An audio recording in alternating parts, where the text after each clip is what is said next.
Hartlike goeiemôre. Ek groet julle vanoggend in die kosbare naam van ons Here Jesus Christus op 'n yskoue oggend hierso in Pretoria. Mens kan regtig voel dat die winter begin sy tande wys. My liewe broer en suster, ek wil nie lank praat vandag nie. Ek wil wegskop dat ons dadelik met die woord begin wat die Here op my hart kom lê. Ons praat vandag oor misleidende interpretasies van God se woord. Baie van my skoolvriende, vriendinne en familie sal aan julle kan getuig wat 'n groot skande, 'n probleem en gemors ek in my lewe was. Ek was nie 'n ongeslypte diamant nie, ek was 'n stuk charcoal gewees, maar die Here het my kom verander. Hy het my vergewe, my bemagtig om hierdie besonderste werk vir hom te doen. As kind is ons in kerke grootgemaak. Ons het die huis van die Here geken. Ons was van die voorste lidmate in die kerk. My pa was 'n diaken, my ma 'n orgelis. Nou nog speel my ma as orgelis binne 'n gemeente. Ek het gedink ek ken die Here. Ek is 'n Christen, maar 36 jaar later het realiteit my getref. Daar's 'n absolute groot verskil om te weet van God en om sy Heilige Gees binne jou te hê. Dit is twee verskillende dinge. Ek is aangeneem en voorgestel en tog het ek gebly lewe of God nie bestaan nie, of daar nie 'n Bybel was nie. Ek het God gedien met die mond, maar nie met die hart nie. Ek was 'n hipokrit, 'n skynheilige Christen. 'n Boom word aan sy vrugte geken. 'n Goeie boom kan nie slegte vrugte dra nie en 'n slegte boom ook nie goeie vrugte nie. Dit is absoluut die waarheid. Nêrens kon mense die Heilige Gees binne my lewe raak sien nie. My liewe boetie en sussie, daar's 'n ongelooflike groot verskil tussen aanneming en voorstelling en wanneer jy tot bekering kom. Dit is twee verskillende dinge. Niemand ken die tyd of kan verplig of in jou keelgat afforceer nie. Vra my, ek weet waarvan ek praat. Vir 36 jaar lank het ek my lewe in 'n drein afgespoel. Ek dank die Here elke dag dat hy nooit sy rug op my gedraai het nie, want dan was ek definitief hel toe gewees. In Handelinge 8 lees ons van 'n man met die naam Simon, wat net soos ek die realiteit van ons geloof ervaar het. Hy het ook gelowig geword, hy is ook gedoop, maar hy het nooit die Heilige Gees ontvang nie. Hoekom nie? Want hy was deur sonde verstrik en deur afguns vergiftig. Dit is hoe die Bybel ons leer. Nou my liewe broer en suster, jy kan dag en nag, naweek vir naweek binne die kerkbanke sit. Jy kan kerk toe gaan, jy kan tot binne die kerk slaap. Dit maak nie van jou 'n Christen nie. Kom ek gee nog 'n voorbeeld. Jy kan binne 'n garage intrek. Jy kan dag en nag binne die garage bly. Dit maak nie van jou 'n kar nie. God kyk wat binne jou hart aangaan. Ja, die Here trek jou na hom toe volgens die woord. Jeremia 31 vers 33 en 34 en natuurlik Johannes 6 vers 37, 44, 45 en 65. Maar dit bly jou verantwoordelikheid om skriftuurlik volgens die egte suiwer evangelie van God te handel. Oor Paasnaweek het ek die voorreg gehad om na 'n hele paar preke te luister. Ek het presies geglo soos baie van ons kerke en baie van ons predikers Jesus Christus se dood het en opstanding verduidelik en verkondig het. Tot God my eendag by die trappe in my huis vermaan het. Wat is sonde? Wat sien jy as sonde? Wat sien ek as sonde? Wat sien mense as sonde? Van daardie dag af het my bediening vol stoom begin. My lewe het drasties verander. God het sy egte suiwer woord aan my geopenbaar. Baie van ons mense, Christene, weet nie eers wat sonde is nie, want niemand leer dit vir hulle nie. Hulle verstaan nie die geestelike aspek van ons geloof nie. Dit alles terwyl die woord ons hart en duidelik vermaan en waarsku om nie in sondes te bly volhard en te bly lewe nie. Daar staan geskrywe, hoor die woord wat die Here gee. Matteus 12 vers 43 tot 45, ek gaan dit vir julle lees. Wanneer 'n onrein gees uit die mens weggaan, swerf hy deur dorstreke of soek na 'n rusplek. As hy dit nie kry nie, sê hy, ek gaan terug na my huis waaruit ek weggegaan het. Hy kom dan terug en kry dit onbewoon, skoon en aan die kant. Dan gaan haal hy 7 ander geeste nog slegter as hy self. En aan die begin, so sal dit ook gaan met die slegte mense van vandag. Verstaan jy, op die einde van die dag, hy vat nog ander geeste, nog slegter as hy self, en hulle trek saam met hom in en gaan woon daar. Aan die einde is so 'n mens slegter daarin toe as aan die begin, en so sê die Bybel sal dit gaan met die slegte mense van vandag. Dit is een van die grootste redes hoekom ons lewens lyk soos dit lyk. Dit wat ons nou sien voor ons afspeel, is geslagte op geslagte, generasies op generasies, 'n konstante afvalligheid van die egte suiwer evangelie van God. Staan vandag saam met my op Tafelberg. Kyk na ons land. Kyk na ons mense. Doen jouself, kyk in gees. Staan op Tafelberg. Kyk na ons land, kyk na ons mense. Kan jy die Heilige Gees binne hierdie land sien? Ja of nee? Nee, my liewe broer en suster, daar is groot fout. Oral sien ek rooi ligte. Ons land val uit mekaar uit. Ons mense is geestelik siek. Dit alles met tientalle verskillende kerke binne ons land onder wit, bruin en swart mense. Waar lê die probleem?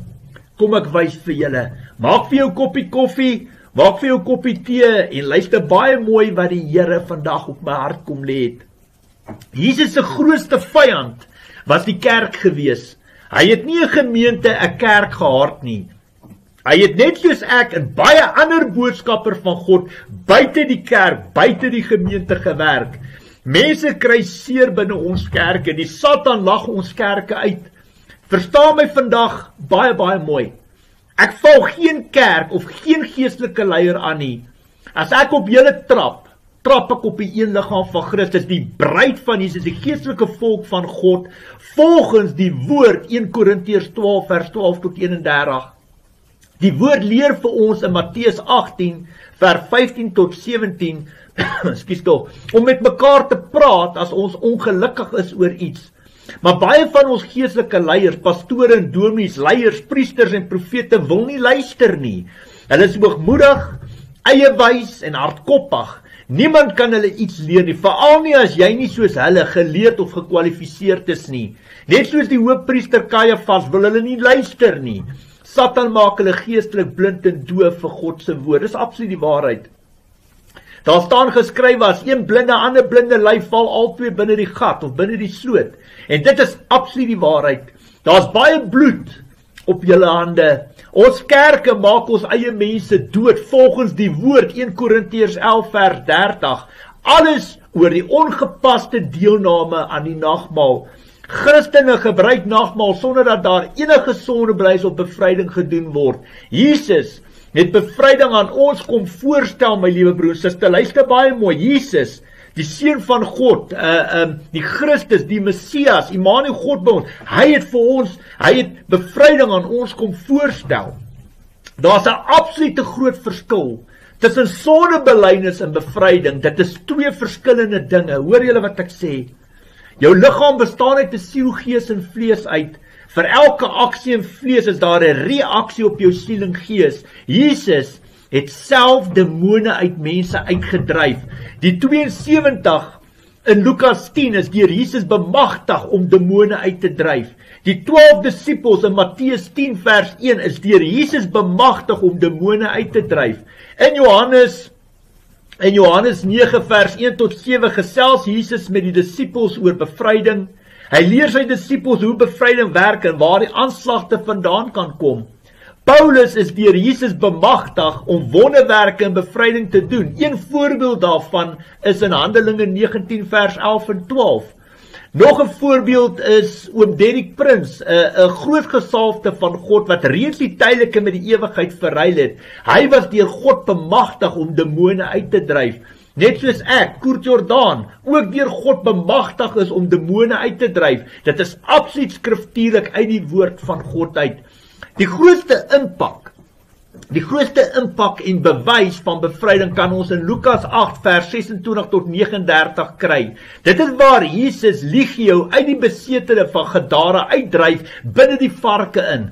Van daar af was die persoon weer normaal, soos al die ander mense wat in die land gewoon het. Verstaan jy, na Jesus die bevryding, daai legio uit, die besetene van Gadara uitgedryf, was daai persoon net soos ek en jou, was normaal, soos die mense daarso, die Bybel beskryf dit vir ons.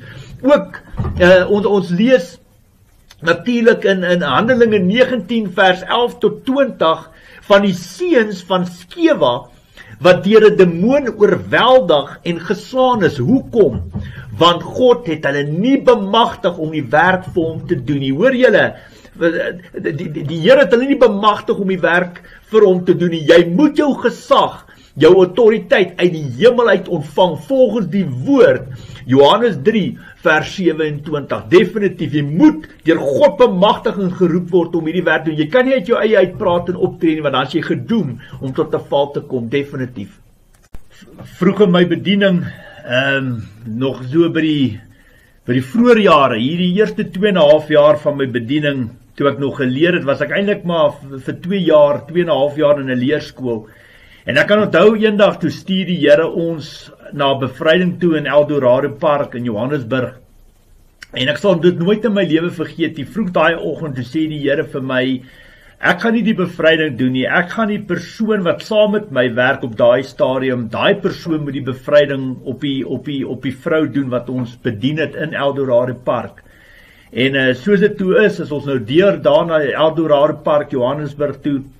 En my liewe broer en suster, daai dag het ek gesien hoe lyk dit wanneer iemand probeer bevryding doen en hy het nie die geestelike krag in hom of is bemagtig deur God of die gesag autoriteit ontvang om bose magte uit mense uit te dryf nie. Ek het daai dag gesien hoe speel Satan kat en muis met daai persoon, wat daai persoon eenvoudig dit nie in hom het, die geestelike krag om daai boosheid uit te dryf. En op die einde van die dag, om 'n lang storie kort te maak, het ek oorgevat by die persoon en ons het bevryding op daai vrou gedoen. En daar die Here al vroeg in my bediening vir my gewys en vir my geleer dat ongelukkig die hartseer van alles is dat die persoon wat saam met my gewerk het daai stadium wolf en skaapklere was en dat hy nie bemagtig is en nie die gesag autoriteit ooit ontvang het deur die krag van die Heilige Gees om daai bose magte uit te dryf nie. En so het ek ook geleer, was alles deel van my leerskool, niemand het dit vir my geleer nie, en dit druk net op my hart om dit vir julle te vertel, want daai tyd het die Here al vir my gewys, dat sien jy, as jy nie gesag autoriteit het om dit te doen nie, as ek jou nie bemagtig en jou die opdrag gee om dit te doen nie, sal jy dit nie kan doen nie. En dit is maar net die geestelike dieptes van ons geloof, as jy nie meer melk drink in jou geloof nie, maar vleis eet in jou geloof. Maar kom ons gaan aan. Ek wens ek kan al die dominees en pastore, al die geestelike leiers, priesters en profete van ons land, selfs van die hele wêreld, saam met my, saam met ons in busse laai, as ons bevryding gaan doen op sondaars, op siekes, soos byvoorbeeld rassiste, sataniste, egbrekers, homoseksuele, hoereders, moordenaar, verkragters, diewe, afgodsdienaars ensovoorts. Op daardie dag sal julle sien hoe lyk dit as Satan deur mense manifesteer. Julle sal die rede sien hoekom dit gebeur en julle sal sien hoe word die geestelike regte van Satan binne die persoon gebreek. Julle sal ook sien hoe word die duiwel uitgedryf in die naam van Jesus Christus deur die krag van die Heilige Gees. Daardie dag sal realiteit jou tref. Vra my. In 2013 was ek daar. Ek weet waarvan ek praat. Dan sal die Here die Bybel voor jou oopbreek en jy sal verstaan hoe kragtig die naam van Jesus Christus werklik is. Noord, oos, suid, wes, geen bose mag kan daarteen staan nie. Ongelukkig kan ek dit nie doen nie. Ongelukkig, want die woord leer vir ons die volgende in die skrif, Matteus 4 vers 7, jy mag die Here jou God nie op die proef stel nie. Wat ek wel kan doen, is om vir julle te bid. Ek gaan tot die Vader bid, in Jesus Christus se naam, dat hy dit aan elkeen van julle sal openbaar. Die dag wanneer dit met jou gebeur, dan onthou jy vir my. Miskien sal jy op daardie dag begin luister wat God deur my na julle toe vermaan het. Die Satan met al sy bose magte is 'n realiteit. Ons beklei 'n onsigbare vyand hier buite, 'n vyand wat vir God ken, 'n vyand wat in die hemel was, 'n vyand wat homself so hoog en arrogant ag dat hy homself bo God probeer stel het. Alles hier buite gaan oor die siele van die mens. Alles gaan oor gees. God is gees, ons moet God in gees kan aanbid. Nie alle demone is aggressief nie, dit kom in verskillende grade van aggressiwiteit. Jy glo in die Heilige Gees, ja, kan jy die Heilige Gees sien? Nee. Nou net so kom Satan en al sy bose magte ook na jou toe. Jy kan hulle nie sien nie, want jou geestesoog is toe. Daar staan geskryf, Efesiërs 6:12. Ons stryd is nie teen vlees en bloed nie, maar teen elke mag en gesag, teen elke gees wat heers oor hierdie sondige wêreld, teen elke bose gees in die lig. Die Satan kan jou geestelik aanval, maar hy kan jou ook vleeslik deur mense aanval. Baie belangrik. 2 Korintiërs 10 vers 3 tot 5. Natuurlik leef ons in 'n menslike liggaam, maar ons voer nie die stryd met menslike wapens nie. Die wapens van ons stryd is nie die wapens van die mens nie, maar die kragtige wapens van God wat vestings kan vernietig. Daarmee vernietig ons die redenasies en elke hooghartige aanval wat teen die kennis van God gerig word. Ons neem elke gedagte gevange om dit aan Christus gehoorsaam te maak. Ons mense wil glo in die Heilige Gees. Ons wil glo in God se engele, ons wil glo in die hemel, maar ons wil nie glo in Satan en al sy bose magte nie. Van hulle moet jy nie eers praat nie, want dan is jy vals en verkondig jy dwaalleer. Met alle respek. Jy weet nie waarvan jy praat nie. Om die waarheid te sê, bevraagteken ek of God jou enigstens opgeroep het. Ek ken 'n wolf in skaapklere as ek hom sien. Daar staan geskrywe, sulke mense is vals apostels. Hulle gaan oneerlik te werk deur voor te gee dat hulle apostels van Christus is. En geen wonder nie. Satan self doen hom voor as 'n engel van die lig. Daarom is dit ook nie snaaks dat sy dienaars hulle voordoen as mense wat die wil van God doen nie. Aan die einde sal hulle kry wat hulle vir hulle dade verdien. Vir baie van ons sogenaamde Christene of geestelike leiers beteken die volgende skrifgedeelte in God se woord absoluut niks nie. Alles gaan mos oor genade. Alles gaan mos oor die liefde. God straf nie. God word nie toornig nie. Alles wat goed is, word sleg gepraat en alles wat sleg is, word goed gepraat. Hulle verstaan dit nie want hulle is geestelik blind en doof. Alles die werk van Satan natuurlik. Nie almal is geroep deur die Here om die egte suiwer evangelie van God te verkondig nie. Baie van hulle het hulle self opgeroep. Die woord leer vir ons die volgende. Luister baie mooi na hierdie woord. Matteus 12 vers 22 tot 30. Hulle toe 'n man wat in die mag van 'n bose gees was na Jesus toe gebring. Die man was blind en stom. Jesus het sy gebrek genees sodat hy weer kon praat en sien. En die hele menigte mense was verslaan het gesê, is hy nie miskien die seun van Dawid nie? Die Fariseërs het hiervan gehoor en gesê, hy dryf bose geeste uit alleen met die hulp van Beelzebul, die aanvoerder van die bose geeste. Jesus het egter geweet wat hulle dink, en hy het vir hulle gesê, elke koninkryk wat onderling verdeeld is, gaan ten gronde. En geen stad of huis wat onderling verdeeld is, sal bly staan nie. As die Satan dan die Satan uitdryf, is hy teen homself verdeeld. Hoe kan sy ryk dan bly staan? En as ek, dis Jesus, met die Beelzebul se hulp die bose geeste uitdryf, met wie se hulp doen julle volgelinge dit dan? Julle eie volgelinge sal as julle regters optree en wys dat julle verkeerd is. Aangesien ek, dit is Jesus deur die Gees, dis die Heilige Gees van God, die bose geeste uitdryf, het die koninkryk van God inderdaad tot by julle gekom. Hoe kan iemand tog by die huis van 'n sterk man ingaan en sy goed vat as hy nie vooraf die sterk man vasbind nie? Eer dan sal hy sy huis kan beroof. Wie nie aan my kant is nie, is teen my, en wie nie saam met my die skape bymekaar maak, jaag hulle uitmekaar. Dit staan nie in die Bybel om die boek vol te maak. Dit is daar vir 'n doel en 'n rede. Net soos onderskeiding van gees ook 'n gawe van die gees is volgens die woord 1 Korintiërs 12 vers 1 tot 11. Ons moet mekaar kan bedien met ons verskillende geestelike gawes wat ons van God ontvang het. Dit is hoekom die wet en gebooie daar is, om vir ons te leer wat reg en verkeerd is in God se oë. Hoe gaan jy in elk geval weet wat sonde is as God dit nie vir ons leer, as hy dit nie vir ons wys nie?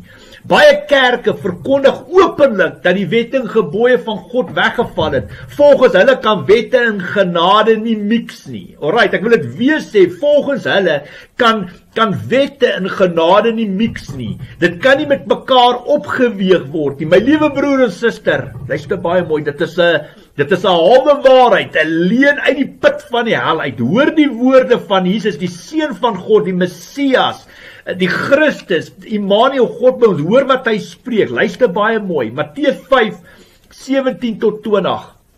Moenie dink dat ek gekom het om die wet of die profete ongeldig te maak. Ek het nie gekom om hulle ongeldig te maak, maar om hulle volle betekenis te laat kry. Dit verseker ek julle. Die hemel en die aarde sal eerder vergaan as dat een letter of letterstreepie van die wet sal wegval voordat alles voleindig is. Wie dan ook een van die geringste van hierdie gebooie ongeldig maak en die mense so leer, sal die minste geag word in die koninkryk van die hemel. Maar wie die wet gehoorsaam en ander so leer, sal hoog geag word in die koninkryk van die hemel. Ek sê vir julle, as julle getrouheid aan die wet nie meer inhou as die skrifgeleerdes en die fariseërs nie, sal julle nooit in die koninkryk van die hemel ingaan nie. My liewe broer en suster, om die Bybel te verstaan, moet jy kan weet hoe die duiwel aanval. Jy moet kan weet waar hy sy regte vandaan kry en hoe om sy regte te breek. Die Satan kry sy regte vanuit die wette en gebooie. Net soos in Job 1 en Job 2 word jy aangekla as jy in ongehoorsaamheid lewe.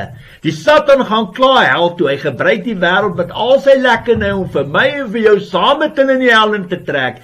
Moet dit nie toelaat nie. Lewe heilig, lewe gehoorsaam. God is heilig, ons moet ook heilig lewe. In Galasiërs 6 vers 7 en 8, leer die woord vir ons, moenie julleself mislei nie, God laat nie met hom spot nie. Wat 'n mens saai, dit sal hy ook oes. Wie op die akker van die sondige natuur saai, sal van die sondige natuur dood en verderf oes. Maar wie op die akker van die Gees, die Heilige Gees saai, sal van die Gees die ewige lewe oes. Die woord, die apostels, Jesus Christus het vir ons hart en duidelik geleer om te bekeer, erken, bely en distansieer van alle sondes in jou lewe en bewys jou bekering met dade wat by jou bekering pas. Gaan dan uit, sê die woord, en sondig nie weer nie. Ons moet geestelik en vleeslik gereinig word volgens die woord, 2 Korintiërs 7 vers 1. In Jakobus 5 vers 15-16 leer hy vir ons, as ons sondes tussen mekaar bely, sal ons genees word van al ons siektes en vergewe word van al ons sondes.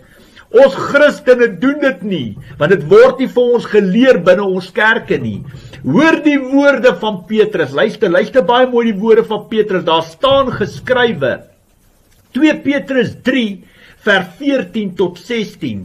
Daarom geliefdes, terwyl julle hierdie dinge verwag, moet julle daaroor beywer om vlekkeloos en onberispelik voor God en in vrede met hom te lewe. En beskou die geduld wat ons Here met ons het as 'n geleentheid om gered te word. Luister baie mooi. So het ons geliefde broer Paulus immers ook met die wysheid wat aan hom gegee is aan julle geskrywe. Luister nou baie mooi. Hy skryf dit ook in al sy briewe waarin hy oor hierdie saak handel. Nou luister mooi. Daar is dinge in sy briewe wat moeilik is om te verstaan. Oningeligte en onstandvastige mense gee daaraan verkeerde uitleg, soos hulle trouwens ook doen met die res van die skrif, en dit tot hulle eie ondergang, hard en duidelik. Verstaan jy, so dit wys vir my, Petrus dit het op sy pad gekom, dat mense dit nie reg verstaan nie, en dan swaai en draai sekere mense die skrif om by hulle behoeftes in te pas. Jy kan nie, hoor mooi wat ek sê, jy kan nie die Bybel sonder die stem van die Heilige Gees reg uitlê nie, jy is gedoem om tot 'n val te kom. My liewe broer en suster, as jy iets in die Bybel nie reg verstaan nie, moet jy met God kan praat, met die Heilige Gees, jy moet kan hoor, anders dan gaan jy jou moontlik noord loop, en God wil jou eintlik oor sê. Baie van ons geestelike leiers vat net 'n versie uit die Bybel en hardloop daarmee. Hulle verstaan nie die egte suiwer evangelie van God nie. Dit is die verskil. Dit is die verskil tussen wêreldse wysheid en hemelse wysheid. Vir baie Christene is God se genade 'n lisensie om in sondes te volhard en in sondes te lewe. Ek wil vandag vir elkeen van julle sê, groot fout. Paulus sê die volgende, Romeine 3, 20 en 31, daarom sal geen mens op grond van wetsonderhouding deur God vrygespreek word nie, inteendeel deur die wet leer 'n mens wat sonde is. So as jy Jesus Christus heeltemal uit die prentjie uitvat, en jy vat die wet, en jy gehoorsaam die wet 100%, maar jy glo nie in Jesus Christus nie, kan jy nie vrygespreek word, jy gaan die koninkryk van God nie sien nie. Inteendeel deur die wet leer 'n mens wat sonde is. Hef ons dan deur die geloof die wet op? Beslis nie, ons laat die wet juist tot sy reg kom. Hard en duidelik, dit waarvoor die wet leer vir jou wat is reg en verkeerd in God se oë. Baie belangrik. Maar deur jou geloof in Jesus Christus kry jy vergewing van sondes. As jou sonde bly, is daar genade. Jy word nie meer met klippe doodgegooi nie. Jy kry genade, maar die woord sê gaan uit en sondig nie meer nie. Hoeveel mense, homoseksuele mense wat voor huwelikse seks lewe, buite eg lewe, saam bly, gaan in die kerk en gebruik nagmaal, stap uit en gaan dit aan met hulle leefstyl. My liewe broer en suster, ons maak 'n bespotting van dit wat Jesus Christus aan die kruis vir ons almal kon doen. Dit hoor dit, ek sê dit, Koert Jordaan sê dit, dis hoe die Here dit op my hart lê. Dis hoekom daar 'n oordeel oor julle kom. Maar kom ons gaan aan. Romeine 7 vers 1, vers 7 en vers 12. Julle weet broers, en ek praat met mense wat op die hoogte is van die wet van Moses, dat die wet gesag het oor 'n mens solank as hy lewe. Wat is dan ons gevolgtrekking dat die wet van Moses sonde is? Beslis nie. Inteendeel, ek sou nie geweet het wat sonde is nie, as dit nie deur die wet was nie. Ek sou byvoorbeeld nie geweet het dat dit sonde is om te begeer nie, as die wet nie gesê het, jy mag nie begeer nie. Die wet is dus heilig, en sy voorskrifte is heilig, reg en goed. My liewe broer en suster, deur een mens, Adam, het die sonde in die wêreld ingekom. Alright, deur een mens, Christus, Jesus, het die genade na die mens gekom. Ons almal word in sondes ingebore. Luister baie mooi, dat die Here druk het om vir julle te gee vandag. Daar staan geskrywe, Psalms 51:7, ek was al skuldig toe ek gebore is, met sonde belaaid toe my moeder swanger geword het. Dan gee die Here nog 'n skrif, Eksodus 20, vers 2 tot 6. Ek is die Here jou God wat jou uit Egipteland uit die slawehuis uitgelei het. Jy mag geen ander gode voor my aangesig hê nie. Jy mag nie vir jou geen gesneede beeld of enige gelykenis maak van wat bo in die hemel is, of van wat onder op die aarde is, of van wat in die waters onder die aarde is. Jy mag jou voor hulle nie neerbuig en hulle nie dien nie, want ek, die Here jou God, is 'n jaloerse God wat die misdaad van die vaders besoek aan die kinders, aan die derde en aan die vierde geslag van die wat my haat. En ek bewys my barmhartigheid aan duisende van die wat my lief het en my gebooie onderhou. Nog 'n skrif wat die Here vir my gee om vir julle te gee, Levitikus 26, 39 tot 42. Die van julle wat daarna nog oor is, sal in die lande van julle vyande wegkwyn onder dieselfde wyd oor hulle sonde. Hulle sal ook wegkwyn onder die wroging oor die sonde van hulle voorvaders. Hulle sal hulle sonde en die van hulle voorvaders teen my begaan het, bely. Hulle sal erken dat hulle my teengestaan het en dat ek hulle ook teengestaan het en hulle na hulle vyande se land toe gevat het om te sien of hulle dan oor hulle ongehoorsaamheid berou sal kry en hulle skuld sal erken. Wanneer hulle dit doen, sal ek die beloftes wat ek aan Jakob, aan Isak en aan Abraham gegee het, weer van krag maak. Ek sal my beloftes oor die land weer van krag maak. Baie van ons kerke, my liewe broer en suster, baie van ons geestelike leiers erken nie en glo nie aan bloedlynvloeke nie. So hulle verwerp in der werklikheid die Ou Testament. Hulle verwerp die opdrag van Jesus Christus in Matteus 5 vers 17 tot 20. Hulle verwerp die geestelike aanslag van Satan wat deur die voorgeslagte kom. Dit het 'n ongelooflike groot impak op ons samelewing van vandag. Die woord sê, jy moet die Here jou God lief hê met jou hele hart, met jou hele siel en met jou hele verstand. Dit is die grootste en die eerste gebod. En die tweede wat hiermee gelyk staan is, jy moet jou naaste lief hê soos jouself. In hierdie twee gebooie is die hele wet en die profete saamgevat. Ongelukkig het baie van ons voorgeslagte betrokke geraak by oorlog, moord, selfmoord, hoerery, bloedskande, okkultes, afgodsdienste soos vrymesselary, broederbonde, Ossawa, brandwagte, roundtable, satanisme, die oproep van voorvadergeeste rituele, valse gelowe. My liewe broer en susters, soos hindoenisme, boeddhisme, islam gelowe, so kan ons aangaan vir ure. Enige persoon wat God werklik lief het soos die eerste gebod, sal homself nie betrokke maak by hierdie tipe sondes nie. Dit is waar bloedlynvloeke vandaan kom. Ja, die persoon is vir sy eie sondes verantwoordelik, maar dit gee nog steeds vir Satan geestelike regte oor die bloedlyne. Baie, baie belangrik. Die woord sê bekeer. Bekeer, jy moet jou sondes kan bely. Nou wat sien jy as sonde? Wat sien God as sonde? Dit is hoekom jy jou Bybel moet ken. Dit is hoekom die persoon wat jou help met bevryding moet weet wat hy of sy doen. Hulle moet deur God se Heilige Gees geroep, bemagtig en gelei word deur die krag van die Heilige Gees, deur die bloed van die lam en deur jou geloof in Jesus Christus, wat die enigste weg waarheid en lewe is, ontvang jy verlossing vir al jou sondes. In geen ander naam, behalwe die naam van Jesus Christus, sal jy verlossing en vergewing van sondes ontvang nie. Daar staan geskrywe, elkeen wat sonde doen, is 'n slaaf van die sonde. Eers as die Seun julle vry maak, sal julle werklik vry wees. Dit noem ons genade. Enige sonde vergewe, behalwe as jy die Heilige Gees laster. In vleeslike taal praat ons van sonde, in geestelike taal praat ons van Satan en al sy bose magte. Jaar vir jaar word Paasfees gevier, maar kyk na ons land. Kyk hoe lyk ons mense, jaar in en jaar uit doen ons dieselfde goed vir hoeveel jare in ons lewe. Kyk hoe lyk ons land, kyk hoe lyk ons mense. Dit is mos nie reg nie. Daar staan geskrywe, die koninkryk van God is immers nie 'n saak van praatjies nie, maar van krag. Ons geloof het kragteloos geword. Die woord is afgewater, die Bybel is doodgepreek, doodgepraat.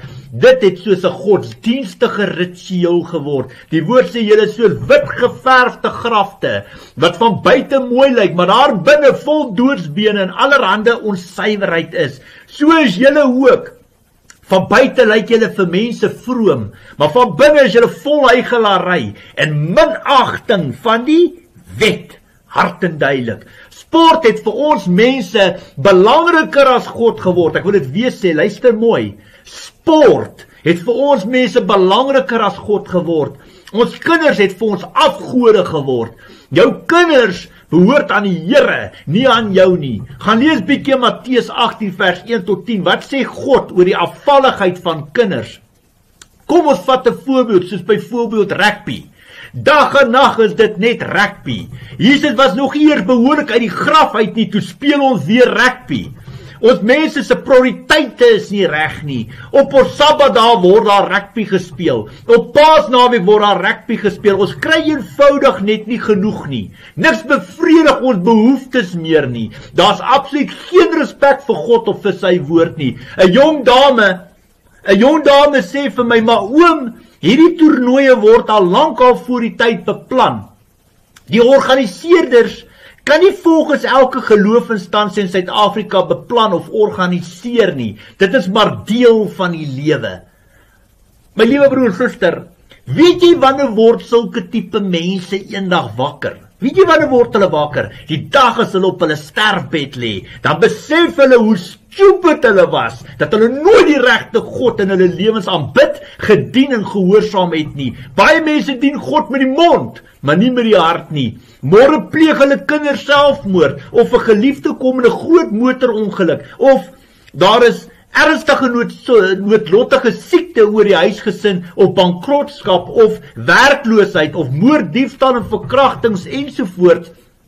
Dan wil hulle huil, dan wil hulle weet waar God is, dan wil hulle weet hoekom God dit toelaat. Glo my, dit is absoluut die waarheid. Ek werk elke dag met sulke mense. Die woord som hulle baie mooi op. Luister, daar staan geskrywe, hulle sal eerder liefde vir genot hê as liefde vir God. Hulle sal nog die uiterlike skyn van godsdienst hê, maar die krag van God, van die godsdienst sal hulle nie ken nie.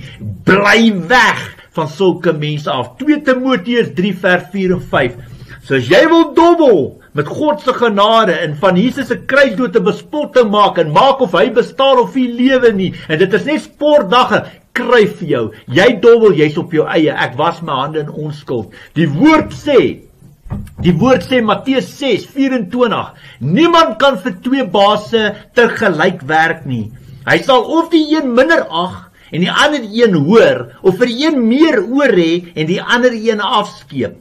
Julle kan nie God en mammon dien nie. So kan jy ook nie vir God en sport dien nie. Definitief, so kan jy ook nie vir God en sport dien nie. Ek werk daagliks met soveel hartseer en afvalligheid hier buite. Nou die dag kom 'n vrou op my pad. Nou, ja, mens moet dinge van 'n kant af kyk hoe hierdie vrou nou op my pad gekom het. Sy het op sosiale netwerke 'n absolute oproer veroorsaak omdat haar kind blykbaar wil selfmoord pleeg, is 'n tienerkind, en sy het nou almal op hol gejaag. En jy weet, ek sê altyd, jy weet, partykeer kom Satan soos 'n dief van die nag, soos 'n engel van die lig, soos 'n brinleeu op soek na iemand om te verslind en te verskeer. En jy kry altyd daai mense wat die hele wêreld wil op hol jaag. En ek noem hulle smartvrate of Janie Jammerbaan. Verstaan jy, daai mense wat die hele wêreld moet hulle jammer kry. Maar eventually kom die vrou, het nou op sosiale netwerke, het sy nou gevra vir hulp, en wie kan sy praat, en wie kan sy, en 'n ander persoon wat my ken, het my nommer vir die vrou gegee en gesê, sy moet kontak maak met my.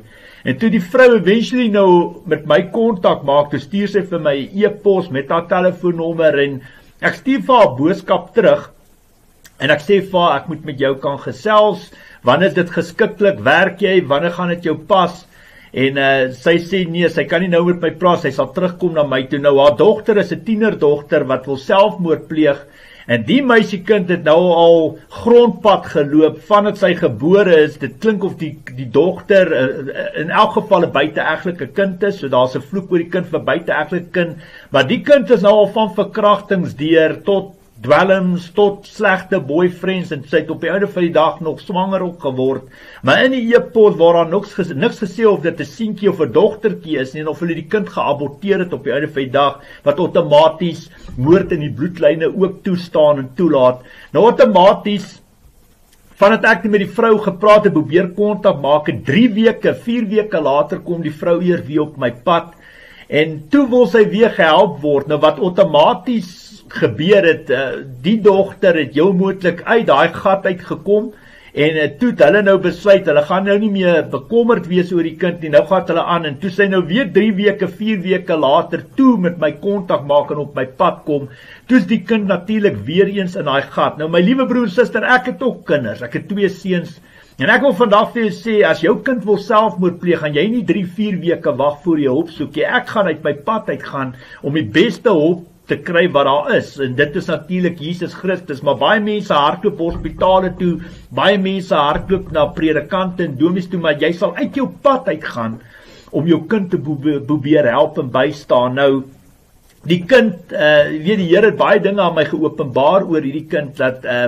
op die einde van die dag, die probleem lê nie net by die kind nie, dit lê by die ouers ook, want die pa is natuurlik nowhere to be seen, en 'n absolute verwerping waar daai kind weggegooi word, geen liefde van die pa of ontvang nie, en die ma's natuurlik, jy weet, daar's sekere dinge wat ek nie kan verstaan nie, is dat baie kinders, as vrouens, as hulle uit die skole uitkom, dan raak hulle opstandig en rebellie, en hulle raak rebels, en jy as ouers kan hulle absoluut niks leer nie, en môre dan raak hulle swanger, of hulle val vas, wat dit aanbetref, en dan raak het natuurlik die ouers se probleme. Nou, die laaste, na 3 weke, 4 weke, kom die vrou op my pad, en sy sê, sy kan nou ongelukkig nie met my praat nie, ek moet nou maar met die ouma praat, met haar ma praat, want sy ken die hele geskiedenis, en die ma en die ouma pas nou die kind op, want die kind wil nou weer selfmoord pleeg, is 'n tienerkind. En ek geraak stil by die Here, en weet jy wat, ek kom terug na daai vrou mens toe, en ek sê vir haar, jy weet wat, die manier hoe jy optree, die manier hoe jy praat, die manier hoe jy jou probleme opskuif na jou ouers toe, vertel vir my baie wat in jou hart aangaan. En ek werk daagliks met sulke tipe mense. Op die einde van die dag, die probleem is jy, die probleem is nie jou kind nie, jy moet na die partytjie toe kom, want die probleme lê by jou. Wat die Here aan my openbaar, is dat daar bloedlyn vloek, nie net deur die pa kom nie, maar ook deur julle. maar die manier hoe julle hierdie kind behandel, ek bedoel, die kind wil nou al 3 weke terug selfmoord gepleeg en jy kom 3-4 weke later by my aan. Dit vertel my net wat in jou hart aangaan, dit vertel vir my wie en wat jy is. En op 'n einde van die dag, jy het nou al die hele netwerke, sosiale netwerke kom omkrappe, mense op hol gejaag.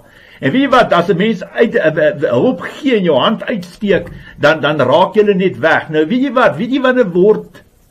wanneer sal jy wakker word? Die dag wanneer jou kind onder die klippe lê, wanneer jou kind onder die grond lê, dis wanneer baie van julle eers wakker word. Julle vat dit nie ernstig op en die Here druk 'n skrif op my, wat ek natuurlik met jou kan deel, en dit is Matteus 18 vers 1 tot 10, daar sal jy sien, dat as jy 'n kind afvallig maak van God, dat jy gaan rekenskap gee voor die Here. Dis beter om 'n meelsteen om jou nek te hang en in die see te gaan spring, as om 'n kind afvallig te maak van God. En jy wat die ma is, en die pa wat nou weer toe besien is, gaan verantwoordelikheid vat vir die kinders. Dit is baie maklik om kinders te maak en die probleme net op te skuif na jou ma, na die ouers toe, en dit vertel my jou hart, jy kan nie met my praat, jy kan nie tyd afmaak, 3-4 weke later kom jy op my pad, en dan kan jy nie met my praat nie, ek moet met die ouma praat, want die ouma ken die geskiedenis, en weet jy wat, op die einde van die dag is daai kind uitgelewer, en daai kind betaal die prys van jou swak keuses en besluite. Dis wat, op die einde van die dag,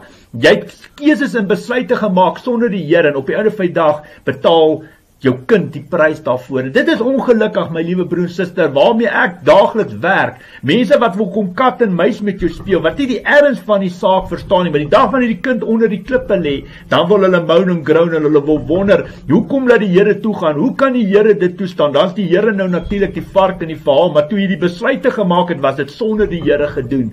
Jy weet, ek hoor nou die dag 'n ander verhaal wat ek met julle wil deel, want die Here druk dit op my hart om met julle te deel. Is nou die dag hoor ek van 'n persoon wat deel is van 'n gemeente, 'n baie groot kerk in ek wil maar sê in Pretoria. Ek gaan nou nie regtig veel uitbrei wat 'n kerk dit is en waar nie, maar die persoon is deel van die gemeente, en die persoon het tekens gewys van depressie en van negativiteit, en dat hy homself wil vermoor, nie meer verder kan aangaan nie. Deur hierdie moeilike tyd van COVID het hy finansiëel, sy gesin, sy familie deur 'n moeilike tyd gegaan. Die tekens was daar was baie gepraat, selfs die vrou van hierdie man het gesê, maar die teken was daar, sy het nooit gedink hy sal dit doen nie, maar hy het dit gepraat, hy was negatief, hy was depress, die lewe het vir hom net eenvoudig te veel geword, en weet julle nou die dag, verstaan jy al, was die tekens daar, loop die persoon, van waar of hy ook al gaan, en die persoon het hom op die einde van die dag, by die kerk, gaan doodskiet, en jy weet wat, dit is sulke tipe dinge, dit is skoklik, en niemand praat daaroor nie, dit is goed wat die mense oor praat, ek dink, ek byt my pols af, ek dink ek maak my hele bediening toe, as so iets by my huis moet gebeur, maar dit wat gebeur, nou daai persoon homself geskiet daar in die kerk, of by die kerk, in die gronde van die kerk, en dan gaan ons nou maar net aan. En dit is wat die Here vir my wys. Jy weet, as jy geestelik deur God se oë kyk, is daai siel vir God baie kosbaar en belangrik. En iemand wat homself wil vermoor, wie is binne sy siel en gees? Jesus is nie daar nie. Jesus sal homself mos nie vermoor nie. Iemand wat homself nie eers liefhet nie. Iemand wat homself wil doodmaak. Wie is hier binne? Satan. Verstaan jy, so die tekens was daar, die rooi ligte was daar. En ongelukkig daai geestelike leiers, daai kerke dit nie raak gesien, omdat hulle alles vleeslik kyk en nie geestelik nie. En dit is waar bevryding inkom. Op 'n einde van die dag skiet hierdie ou homself dood, en op 'n einde van die dag is dit 'n siel wat op 'n einde van die dag in die hand van die Here oorgee. Wat met hom gaan gebeur is natuurlik in die Here se hande. Maar ons kerke, ons geestelike leiers sien hierdie dinge nie raak nie. Die tekens is daar. Die tekens is daar, maar die mense wil nie luister, hulle verstaan dit nie, hulle verstaan nie hoe werk die geestelike aspek nie, en vir alles is daar, vir elke aksie en vlees is daar 'n reaksie op jou siel en gees. Daai depressie, daai negativiteit, daai gevoel in jou gees en jou hart, daai gedagtes om jouself dood te maak, my liewe broer en suster, dit kom nie van Jesus Christus af. Efesiërs 6:12, jou vyand is nie teen vlees en bloed nie, maar teen elke bose mag en Satan kan jou geestelik aanval, maar hy kan jou ook vleeslik deur mense aanval, en jy, as 'n geestelike leier wat in die naam van die Here wil praat en optree, gesag, autoriteit van, jy moet bemagtig wees om hierdie tipe dinge te kan sien, want as daai persoon die regte hulp gekry het op die regte tyd, op die regte plek, was hy vandag heel moontlik op 'n baie beter plek as waar hy tans is. Dan wil ek vir julle sê, ja, ek noem nie die kerk se se name nie, op die einde van die dag, hulle gaan voor God rekenskap gee. Die rede hoekom ek dit noem, hoekom ek daaroor praat, is omdat dit 'n siel van my Vader is. My God het daai persoon geskape, en dit is vir die Here belang dat ek dit openbaar, sodat julle dit kan hoor, want vir God, dit is, party mense vergeet daarvan in 'n dag en 'n week, ons vergeet nie daarvan, en elke siel is vir God belangrik. Alles, dis waaroor alles gaan hier buite, is oor die siele van die mens. Ek het in die laaste paar weke gewerk met 'n gesin, wat, ek het nou al baie mense in my lewe bedien, maar hierdie gesin is seker een van die gesinne wat die meeste aangeval word deur die vyand hier buitekant wat ek in my lewe gesien het. My liewe broer en suster, as ek na hierdie gesin kyk, dan sien ek hoe word hulle aangeval met karongelukke, hoe word hulle in hulle gesondheid aangeval. Dis absoluut skokkend, hoe word daai gesin een vir een aangeval in hulle gesondheid, en hulle mediese kostes, en die tyd wat spandeer word in hospitaal en dokters, dit is ongelooflik. Dan moet julle sien hoe is hulle aangeval in hulle finansies, hoe word hulle aangeval met hulle voertuie wat breek, groot kostes, en dis absoluut skokkend, en karongelukke, en plaasaanvalle. My liewe broer en suster, net om vir julle so rolweg, net 'n uitsetting te gee van hierdie gesin, hierdie familie wat ek nou die laaste 2-3 weke, kyk, ons kom 'n lang pad saam, en so 2 jaar se tyd terug het die mense weer eens op my pad, in my hele bediening stap ek al 'n lang pad saam met hulle, maar ek het op 'n stadium met hulle my gevra om die vrou en die 2 kinders uit die 3 uit te doop, en toe ek by hulle kom sit daai dag, toe sê ek vir die vrou, die Here wys vir my dat jy weet, daar's 'n absolute groot bloedlynvloek wat by jou manifesteer, by jou man manifesteer. Onthou, julle is 2 identiteite in vlees, man, gees is julle een. Die Here wys vir my dat hy vir jou gewys het in 'n visioen of 'n droom, dat jy weet daar's 'n absolute groot bloedlynvloek wat deur jou man se bloedlyne kom. En dit druk ook op my hart om vir julle te sê dat julle sal moet werk maak hier aan. Daar's 'n absoluut die vrou is 'n absolute groot kind van die Here, baie lief vir die Here. Ons stap 'n lang pad saam, maar aan die man se kant is daar probleme, absolute groot bloedlynvloek, en dit is daai bloedlynvloek wat hierdie gesin en familie uitmekaar uitruk, en ek het nog nooit iets in my lewe ervaar nie. En weet jy, dit is 'n jaar en 'n half, 2 jaar terug, en eventually kom hulle nou weer op my pad in die laaste 2 en 3 weke, en nog steeds, dis absoluut skokkend hoe daai kinders aangeval word, en hulle gesondheid, en hulle finansies, op hulle boerdery, dit is absoluut skokkend. En die rede hoekom ek dit vandag vir julle sê, omdat julle moet besef en weet, vir alles is daar 'n doel en 'n rede. In hulle geval is daar hard en duidelik gewys, deur die man se bloedlyn is daar absolute groot bloedlynvloek wat daar deurkom, en hulle moet werk maak daaraan. Verstaan jy? Dit moet 'n begeerte van die hart wees tussen jou en God om verlossing vry te kom daarvan. Verstaan jy? Ek kan jou nie verplig om met stokke slaan en jou met klippe gooi in 'n rigting nie. Dit moet 'n begeerte van die hart wees om te sê, weet jy wat?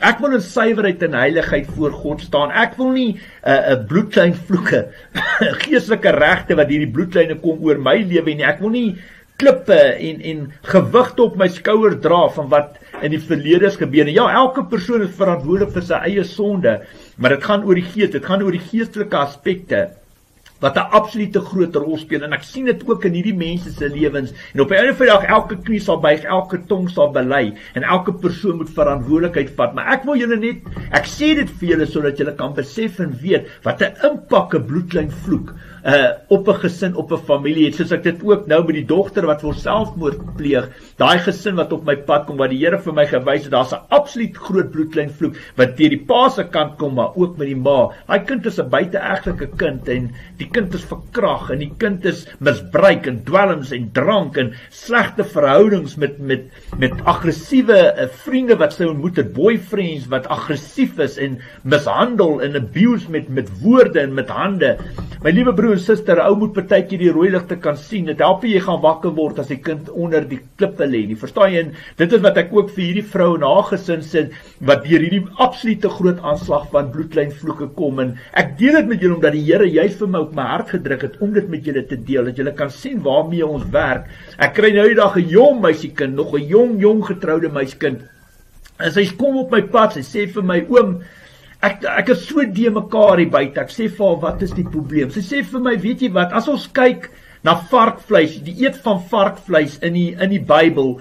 Sy het daar na leerstellings geluister van geestelike leiers, wat praat van jy mag nie 'n varkvleis eet nie, en verstaan jy wat hulle nou 'n leerstelling daaroor gee, dan het sy nou al na leerstellings geluister van geestelike leier wat sê, maar jy mag dit eet, want Jesus Christus het alle kos rein verklaar, in die woord, in Markus, ek dink is in Markus 7 daar rond, maar op die einde van die dag, nou sit sy in sak en as, want sy het na 2 verskillende weergawes geluister van een onderwerp wat natuurlik varkvleis is, en sy is heeltemal die mekaar, want al 2 leerstellings is so naby mekaar, al 2 van haar klink reg, klink goed.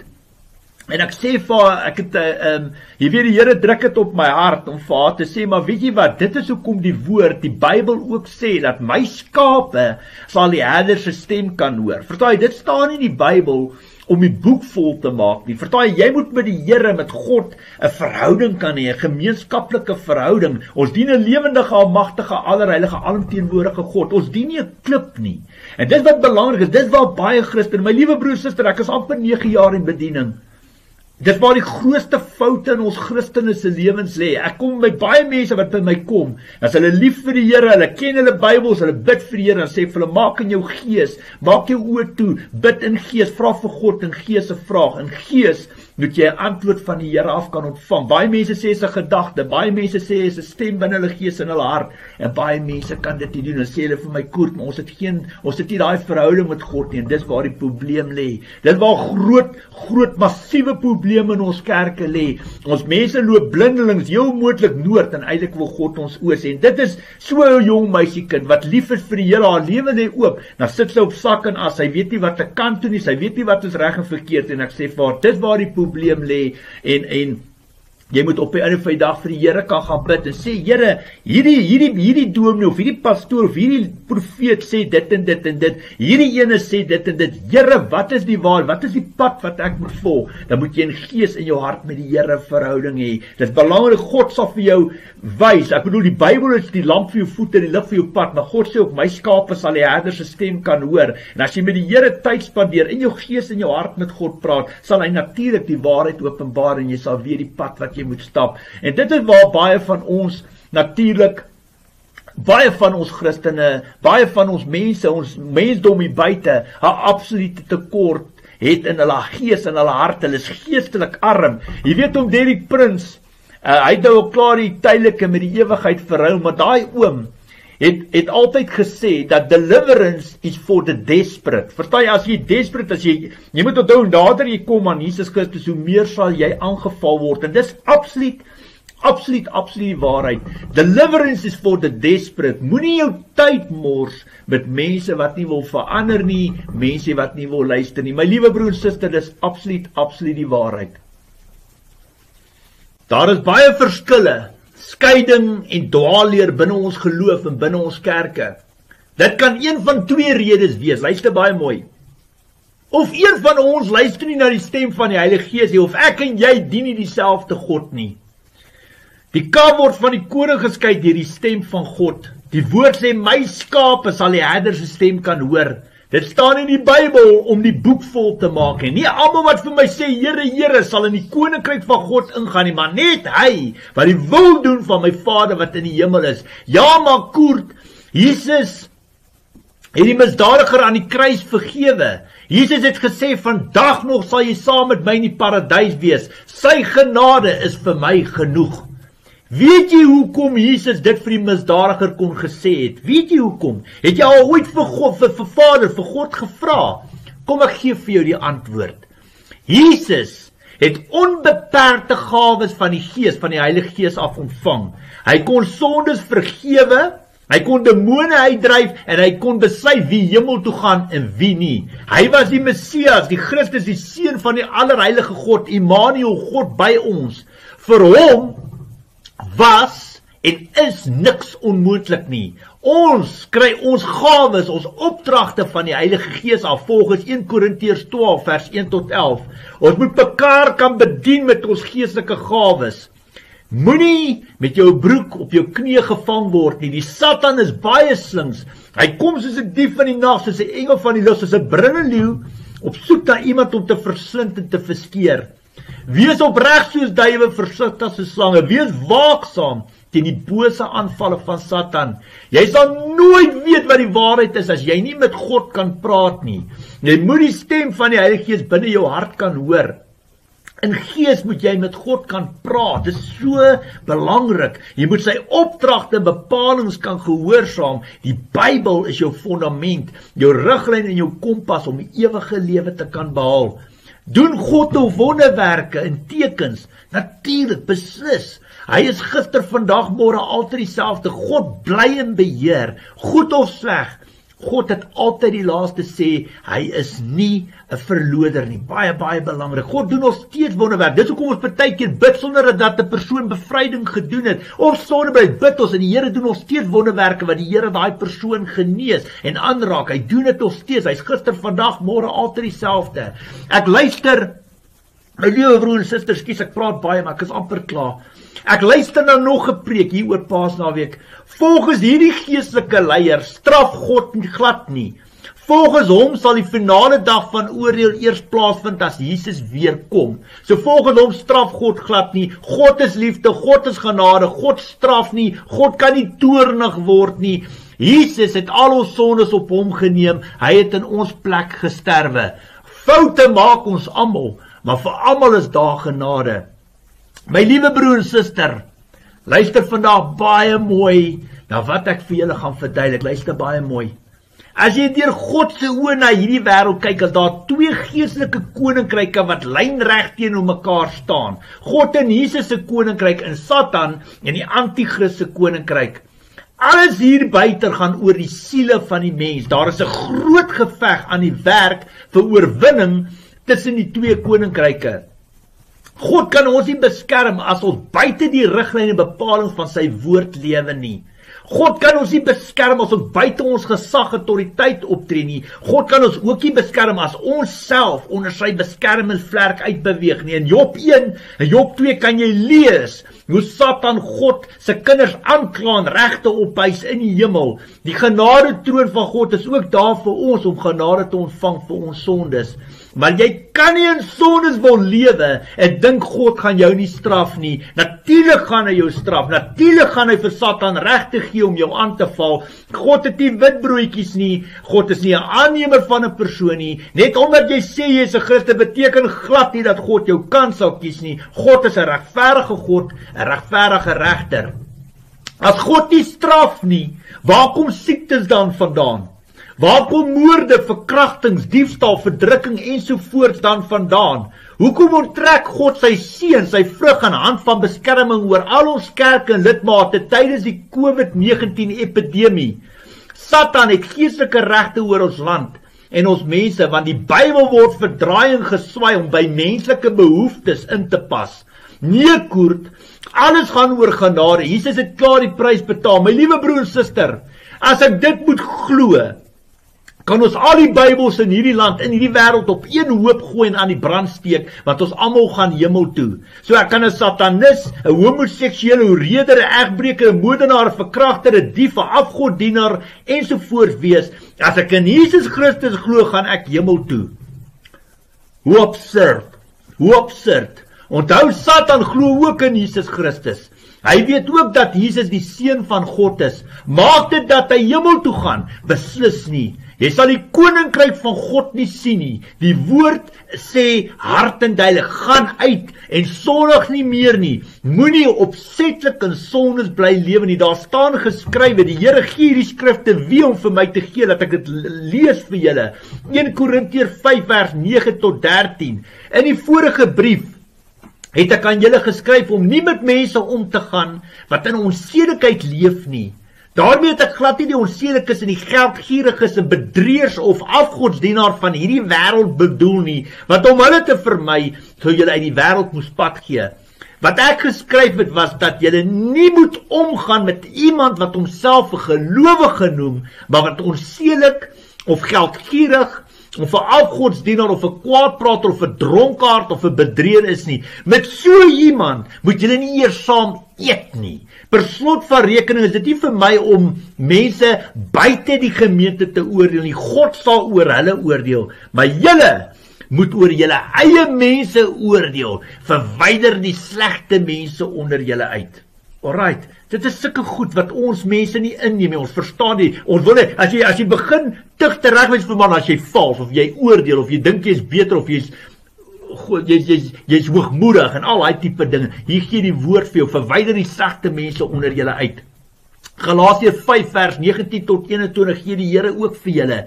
Die praktyke van die sondige natuur is algemeen bekend. Onsedelikheid, onreinheid, losbandigheid, afgodsdiens, towery, vyandskap, haat, naaiwer, woede, risie, verdeeldheid, skering, afguns, dronkenskap, uitspattigheid en al die dergelike dinge. Ek waarsku julle soos ek julle al vroeër gewaarsku het. Wie hom aan sulke dinge skuldig maak, sal nie die koninkryk van God as erfenis verkry nie. Die Bybel doen die praatwerk, nie ek lees dit in die Bybel uit. 1 Johannes 3 vers 5 tot 10. Julle weet dat Jesus gekom het om die sondes weg te neem, en daar is geen sonde in hom nie. Iemand wat in hom bly, hou nie aan met sondig nie. Iemand wat aanhou sondig het hom nie gesien nie, en hy ken hom nie. Liewe kinders, moenie dat iemand julle mislei nie. Wie regverdig lewe is regverdig soos hy regverdig is. Wie aanhou sonde doen, behoort aan die duiwel, want die duiwel hou van die begin af aan met sondig, en die Seun van God het juis gekom om die werk van die duiwel tot niet te maak. Iemand wat 'n kind van God is, doen nie meer sonde nie, omdat die Heilige Gees van God in hom bly, en hy kan nie meer sondig nie, omdat hy uit God gebore is. Hieraan is dit duidelik, die kinder van God, en wie kinder van die duiwel is. Iemand wat nie regverdig lewe nie sy broer lief het nie, behoort nie aan God nie. My liewe broer, suster, weet jy wat, die duiwel sit vir ons almal hore aan. Johannes 3:36, wie in die Seun glo, het die ewige lewe. Wie egter aan die Seun ongehoorsaam is, sal die lewe nie sien nie, maar die straf van God bly op hom. Hard en duidelik. Dit is die Bybel, dit is die Bybel wat hier praat. Gaan lees bietjie Deuteronomium 28. Kyk wat staan daar. Wanneer vervloek God 'n land, en wanneer seën God 'n land? Kyk dan na Suid-Afrika. Kyk na enige demokratiese stelsel hier buite. 'n Stelsel waar die hemelse God met aardse gode gelykgestel word. 'n Stelsel waar alles wat sleg is goed gepraat word en alles wat goed is sleg gepraat word. Alles onder die vaandel van menseregte. Julle slaap. Die Satan sit vir julle almal hore aan. Julle sê God straf nie. Ek was baie geseënd en voorspoedig volgens wêreldse uitkyke hier buite. Ek het van die beste karre gery en die mooiste huise gebly. Ek het geld gehad. Ek het polisse gehad. Ek het medies gehad. Ek het baie gaan uit eet. Vakansie hou, jag en visvang. Ek het alles gehad wat 'n jong man begeer het. Ek het my besigheid verloor. Hoekom?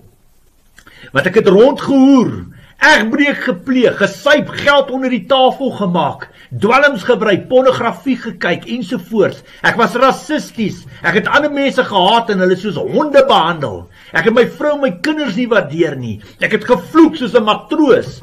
Ek was wetteloos. Ek het gejaag soos 'n besetene. Ek het geen respek vir wet en orde gehad nie. Ek praat nie eers vandag van my regering nie.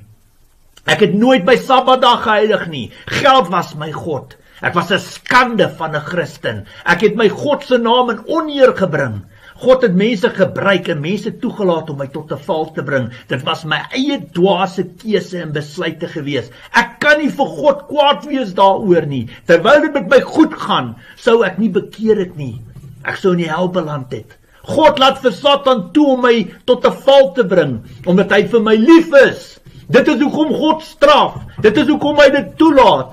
Mense sal nie bekeer terwyl dit met hulle goed gaan nie. Maar kom daar noodlot op hulle pad, of dit gaan sleg met hulle, dan bekeer hulle en draai terug na die Here toe.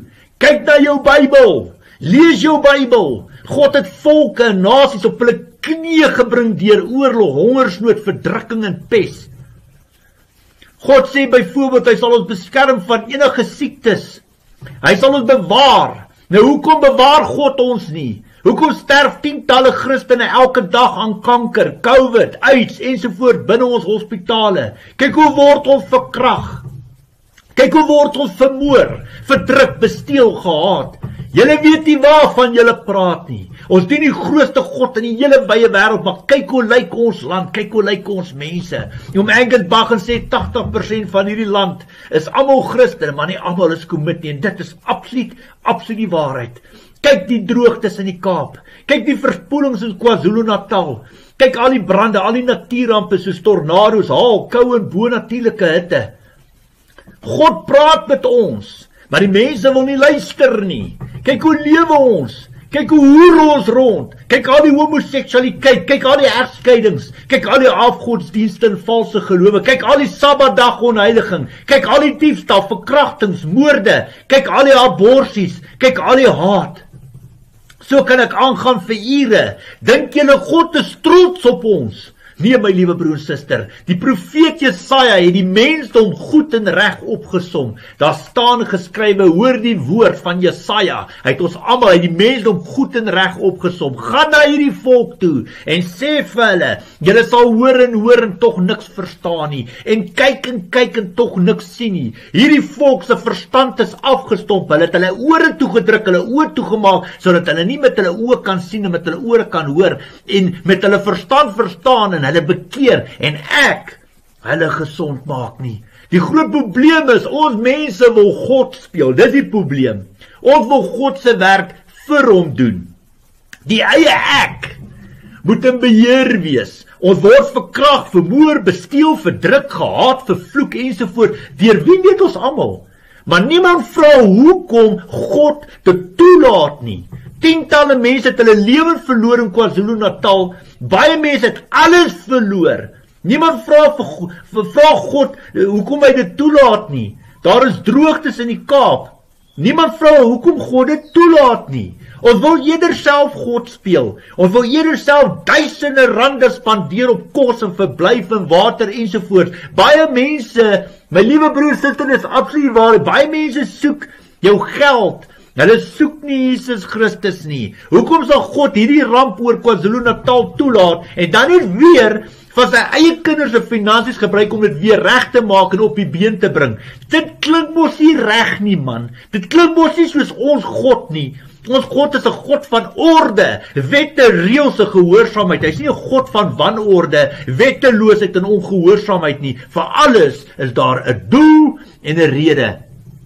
Kyk na al my vermaanings en waarskuwings op staan op Jesus, stand up for Jesus. Die dag as dit gebeur, dan onthou julle vir my. Gebeur gaan dit gebeur, of ek nog lewe of nie lewe nie. Ek vat volle verantwoordelikheid vir alles wat ek gesê het. Die Here in die hemel is my getuie. Baie van julle is gewaarsku. Hier's kragtig uit hierdie Bybel. Hier's 'n kragtige voorbeeld in God se Bybel wat aan elkeen van julle bewys dat God wel straf. Hoor jy wat ek sê? Ek sê dit weer. Ek gaan nou vir jou 'n voorbeeld gee. Hier's 'n kragtige voorbeeld in God se Bybel wat aan elkeen van julle bewys, elkeen van ons, dat God wel straf. Luister baie mooi. God gee dit weer vir my om vir julle te gee. Luister baie mooi. Daar staan geskrywe 1 Korintiërs 11 vers 27 tot 32. Luister baie mooi. Elkeen wat op 'n ongepaste wyse van die brood eet of uit die beker van die Here drink, sal skuldig wees aan die sonde teen die liggaam en die bloed van die Here. Maar elkeen moet eers homself ondersoek voor hy van die brood eet en uit die beker drink. Want hy wat eet en drink sonder om te besef dat dit die liggaam van die Here is, bring daardeur 'n oordeel oor homself. Luister baie mooi. Daarom is daar baie swakkes en sieklikes onder julle en sterf daar baie van julle. As ons onsself vooraf reg ondersoek het, sou ons nie onder die oordeel gekom het nie. Maar nou word ons deur die Here geoordeel en getuigtig, gestraf, sodat ons nie saam met die wêreld veroordeel sal word nie. Hard en duidelik. Die woord praat hard en duidelik, my liewe broer en suster. Tyd om te bekeer en terug te draai na die Here toe.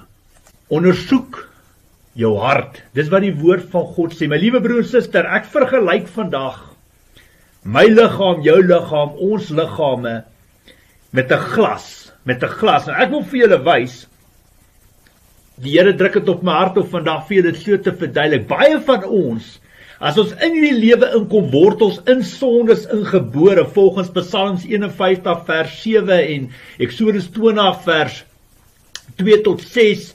Verstaan jy wat die woord sê, ek straf tot in die 3de en 4de geslag van die wat my hart mag, betoon my liefde tot aan die 1000ste geslag van die wat my lief het en my gebooie gehoorsaam. Nou baie van ons se liggame lyk soos hierdie, dis hoe ons lyk as ons gebore word. Sien jy hoe lyk hierdie water, daar lê die modder, daar lê die grond, sien jy hoe vuil is dit?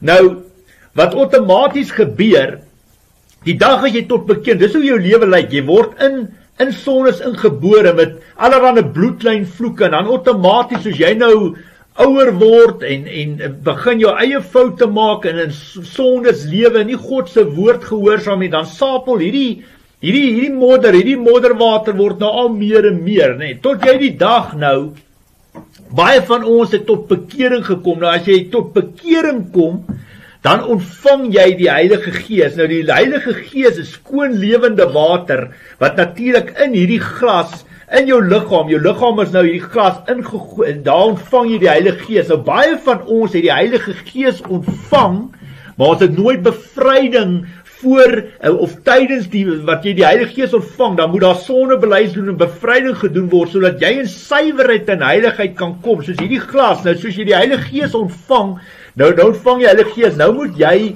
suiwer en skoon gemaak kan word deur die krag van die Heilige Gees, en dit is wat ongelukkig nie in ons kerke plaasvind. Baie van ons het die Heilige Gees ontvang, maar dit is hoe dit lyk, nog al die pad binne ons liggame. Ons is vuil en ons is vol modder. Verstaan jy, siel en gees is dit. Dis hoekom die woord sê in 2 Korintiërs 7 vers 1, jy moet vleeslik en geestelik gereinig, gesuiwer word. Verstaan jy, daai belofte is daar vir ieder en elk van ons, en dit is 'n tekortkoming, ek wil sê 'n kritieke fout aan die kant van ons kerke, wat dit nie gedoen word nie. Dis hoekom baie van ons het die Heilige Gees ontvang, maar jy vol modder, jy's nog, Satan het baie geestelike regte oor jou siel en gees, of dit nou deur jou eie sondes kom, of deur jou bloedlyne, daar's geestelike regte wat Satan om jou voete gedraai het, wat regte wat hy het, en ongelukkig ons mense, baie van ons mense weet nie wat 'n sonde nie, want dit word nie vir ons geleer nie. Nou outomaties as jy gaan en jy doen sondeblydenis, 'n bevryding, en God verlos en maak jou vry, volgens Johannes 8 vers 36, wat die woord sê, eers as die Seun jou vry gemaak het, sal jy werklik vry wees.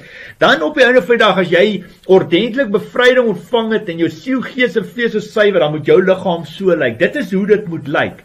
Maar dan op die einde van die dag, die woord sê, bewys jou bekering met dade wat by jou bekering pas, gaan dan uit en sondig nie weer nie. Nou baie van ons sal byvoorbeeld nagmaal gebruik, en dan gaan ons nou maar net aan met ons homoseksualiteit, ons gaan nou maar net aan met ons voorhuwelikse seks, ons bly by mekaar sonder huwelik, buite die huwelik, maak kinders buite die eg, en ons steel, en ons is oneerlik, ons heilig nie ons Sabbat daar nie, ons verkrag, ons vermoor, ons maak dood, ons het hart in ons, haat in ons harte, vir ander kleur mense, vir alle kleur rasse, en weet jy wat, op die einde van die dag, as jy weer in sonde lewe, sê die woord, kom die demoon terug en hy bring 7 slegter. Op die oude van die dag is jy slegter daaraan toe as aan die begin. En dit wat die Bybel sê, so sal dit gaan met die slegte mense van vandag. En dit wat ek wil vir julle wys, hier is die sonde, daar is jy het nou gereinig, as jy op die regte kanale deurkom, het lyk jy so. En op die oude van die dag, as jy nou weer besig is met voorhuwelikse seks, of jy heilig nie jou Sabbatdag nie, dan maak jy jou liggaam weer oop vir die sonde. Kyk daar kom die sonde weer terug. Sien hoe lyk jou water, en môre as jy slegter daaraan toe as aan die begin. En dit is wat die Here wil hê, ek moet vandag aan julle verduidelik, dat julle dit verstaan, dat dit is hoe die heilige lewende water lyk, suiwer lewende water van die Heilige Gees, en dis hoe jou liggaam moet lyk, siel, gees, vlees, verstand en hart, elke afdeling van jou lewe. Maar jy kan God nie met sonde behaag nie, God haat sonde, jy sal nooit vir God met sonde behaag nie, en wat jy maai, of wat jy saai, sal jy maai, wie op die akker van sy sondige natuur saai, sal hy dood in die verderf oes, maar wie op die akker van die Gees saai, sal die genade in die ewige lewe oes. Verstaan jy? Jy wil jou lewe op die einde van die dag wil jy jou lewe in suiwerheid en heiligheid voor God hê. En dis waar sondebelydenis kom, dis waar bevryding inkom. My liewe broer en suster, daar kom mense partykeer op my pad wat nie eers weet wat is sonde nie, want die kerke leer, hulle weet nie wat sien jy as sonde, wat sien ek as sonde, wat sien God as sonde. Dis absoluut skokkend hoe onervare, onkundig ons mense is. Dit is absoluut, en dis hoekom ons so baie kerke sien, maar as ons kyk van Tafelberg af op Suid-Afrika, dan val ons hele land uit mekaar en ons mense is geestelik siek. Jy sien Satan kapitaliseer in siel en gees, en dis hoekom hy mense misbruik as vestings om al sy vuil werk te doen. Johannes 8:34, as jy in sonde lewe, is jy 'n slaaf van die sonde, so jy is 'n slaaf van Satan. En Romeine 7:20, as jy sonde doen wat jy nie wil doen nie, dan is dit die sonde, dis Satan in jou, wat dit deur jou doen. En dit waar moorde en verkrachtings en diefstal en verdrukking en haat en al hierdie tipe dinge vandaan kom, is omdat ons mense tunnelvisie het. Ons kyk deur ons eie oë, ons kyk nie deur God se oë nie. Dis hoekom Romeine 8:5 sê, die wat vleeslik is, bedink vleeslike dinge, die wat geestelik is, geestelike dinge. Definitief, dit is waar groot probleme lê. Die woord sê, kom na my toe, almal wat vermoeid en belas is, en ek sal julle rus gee. Neem my juk op julle en leer van my, want ek is sagmoedig en nederig van hart, en julle sal rus vind vir julle siele. Want my juk is sag en my las is lig. My liewe broer en suster, hier's 'n hele paar kerke, 'n hele paar geestelike leiers wat die Here kan dank dat ons hom nie op die proef mag stel nie. Want ons sal hulle dwaasheid, hulle valsheid tot op die been oopgevlek het. Maar die waarheid sal uitkom, al roep die klippe dit uit. Ek soek nie jou kerk nie. Ek soek nie jou lidmate nie, ek soek ook nie jou geld nie. Ek soek jou aandag. In my 8 jaar van bediening was ek by verskillende kerke en leraars betrokke.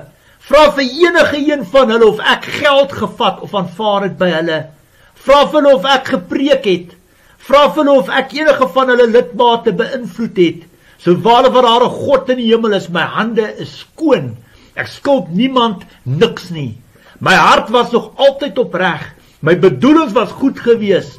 As die Heilige Gees jou stuur, is die finansies klaar in plek. Jou kos, jou blyplek, jou brandstof, jou tolhekke, alles is in plek. God maak nie foute nie. Hy doen ook nie 'n opdrag halfpad nie. Kyk maar na die bou van die tabernakel. God is presies in alles wat hy doen. Tyd om te luister. Tyd om die Bybel weer nader te trek. Tyd om te bekeer. Tyd om terug te draai na die Here toe. As ek na jou toe kom, wil ek nie sien met watter kar jy ry nie. Ek wil nie sien in watter huis jy bly of hoeveel geld of meubels jy het nie. Ek wil sien, wat doen jy vir die Here? Ek wil sien, wat doen jy vir jou ouers en jou skoonouers? Ek wil sien, wat doen jy vir jou kerk, vir jou medebroers en susters in die Here Jesus Christus? Ek wil jou war room sien, jou plek van gebed, daar waar jy Bybelstudies doen. Ek wil sien hoe jy praat, hoe jy ander mense behandel. Ek wil sien of jy God se woord onvoorwaardelik gehoorsaam, sonder enige beperkings of vereistes.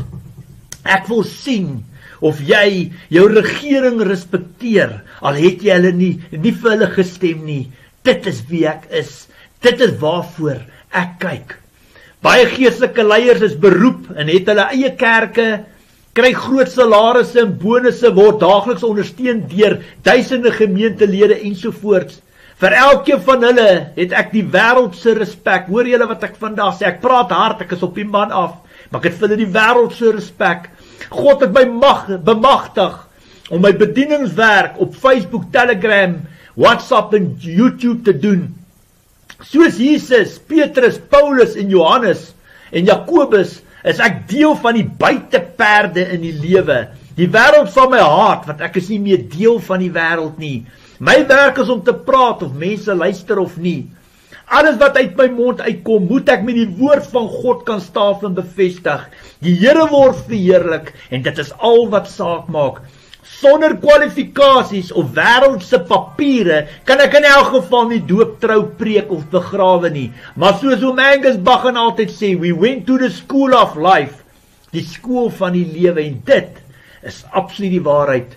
Oortuig, teregwysing en vermaning gee God vir my die volgende 3 skrifte om met julle almal te deel. 2 Timoteus 2 vers 24 tot 26. 'n dienaar van die Here moenie rusie maak nie. Inteendeel, hy moet vriendelik wees teenoor almal, bekwaam om ander te leer en iemand wat onreg kan dra. Met vriendelikheid moet hy die teenstanders teregwys. Dit kan wees dat God hulle bekeer en hulle tot kennis van die waarheid bring. Dan sal hulle weer tot nugtere insig kom en vry raak uit die vangstrik van die duiwel, waarmee hy hulle gevange gehou het om sy wil te gehoorsaam. Betekenis uitleg van daai skrif. Wees 'n voorbeeld vir ander. Wees vriendelik en moenie rusie maak nie. Wys jou teenstanders met vriendelikheid tereg, met die oog gefestig op hulle bekering. Alles is God se wil. 2 Timoteus 3 vers 16 en 17. Die hele skrif is deur God geïnspireer en het groot waarde om die waarheid te onderrig, dwaling te bestry, verkeerdhede reg te stel en 'n regte lewenswyse te kweek, sodat die man wat in diens van God staan volkome voorberei en toegerus sal wees vir elke goeie werk. Betekenis uitleg, vervolging sal daar wees. Die Bybel is deur die Heilige Gees geïnspireer. 2 Timoteus 4, 1 tot 5. Ek beveel jou voor God en voor Christus Jesus, wat die lewendes en die dooies sal oordeel. Ek beveel jou met die oog op sy koms en sy koningskap. Verkondig die woord. Hou daarmee vol, tydig en ontydig. Weerlê, bestraf, bemoedig, deur met alle geduld onderrig te gee. Want daar sal 'n tyd kom wanneer die mense die gesonde leer nie meer sal verdra nie. Hulle sal hulle eie begeertes volg en vir hulle leermeesters bymekaar maak, wat net sal sê wat hulle graag wil hoor. Hulle sal die waarheid nie wil hoor nie en hulle tot verdigsels wend. Maar bly jy in alle omstandighede nugter, verdra lyding, doen jou werk as verkondiger van die evangelie, voer al die pligte van jou bediening uit. Betekenis uitleg. Dit is die toestemming om ferm op te tree. Weerlê, bestraf, bemoedig deur met alle geduld onderrig te gee. Moenie van die waarheid wegdraai nie. Beproewing sal daar wees, maar bly jy en wees jy gehoorsaam. Hier is nog 'n vermaaning en 'n waarskuwing voor ek hierdie leerstelling afsluit. Luister baie mooi. Pas op vir die apokriewe boeke. Hoor jy? Pas op vir die apokriewe boeke. Nie alles wat daarin geskrywe staan is waar en geloofwaardig nie. Moenie alles glo wat jy daar binne kan lees of wat daar binne staan nie. Jesus se eerste wonderwerk was toe hy water in wyn verander het. Dit kan jy lees in Johannes 2 vers 11. Ek het dit ook so met die Heilige Gees gestaaf en bevestig.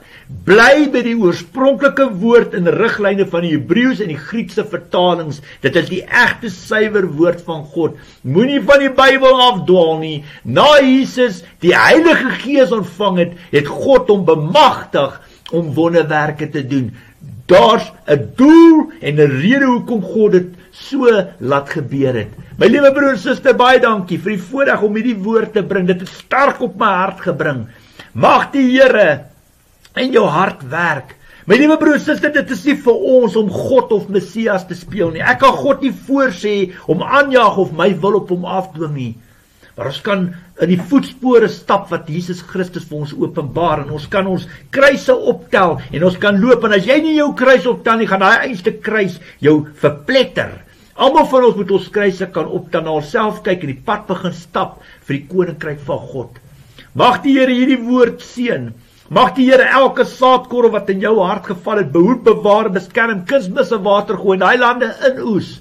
As die saad ryp is, mag hy die proppe uit julle ore uitruk, die skille van julle oë af laat val, julle harte ontvanklik maak, julle oortuig deur die krag van die Heilige Gees, dat julle sal bekeer, erken, bely en distansieer van alle sondes in jou lewe, en bewys jou bekering met dade wat by jou bekering pas. Gaan dan uit en sondig nie weer nie. Ek prys die Here vir die voorreg om hierdie woord te bring, 'n bytel te wees in baie mense se lewens. Dis vir my absolute ere voorreg. Ek eer die Here daarvoor. Mag julle geseën wees, vrede en seën word vir almal toegewens in Jesus Christus se kosbare naam. Amen.